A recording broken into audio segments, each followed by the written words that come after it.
আপনারা কেন মুসলিমদের কেউ টাকা দিচ্ছেন না কেন? আমাদের মামলা চালাতে কষ্ট হচ্ছে, আমরা পারতেছি না, আমার সব শেষ হয়ে যাচ্ছে। আমি আর কিভাবে বলতাম আপনাদেরকে? আমাদের বাংলাদেশে এখন 54 জনের মতো যার ফাঁসি আসামি আছে বাংলাদেশে, এখনো 54 জন মতো। এরপরে যাবজ্জীবন আছে অসংখ্য, এখনো হাজিদি মামলা অনেকের দিচ্ছে না। পুরো আদালত বিবাদাসুলভ আচরণ করতেছে।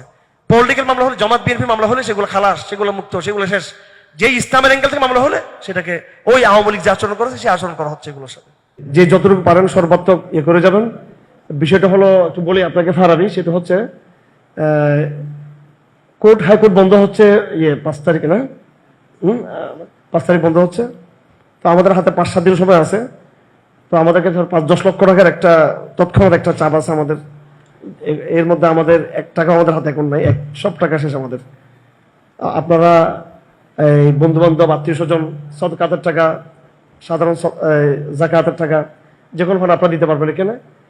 এবং কিতাবে আছে ফক্কুল আসির ওয়াজিবুন শারআন, মুসলমানদেরকে কারাগার থেকে মুক্ত করা, জালিমের বন্ধু জিন্দাখানা থেকে মুক্ত করা, এটা প্রত্যেক মুসলমানদের উপর ফরজ এটা।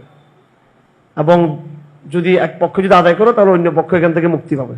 যদি কেউ যদি আদায় না করে তাহলে সবাই গুনাহগার হবে এটা।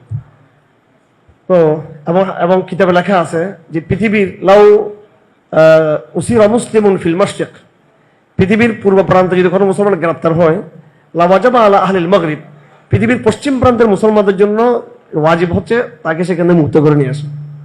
এটা একটু আপনারা খেয়াল রাখবেন।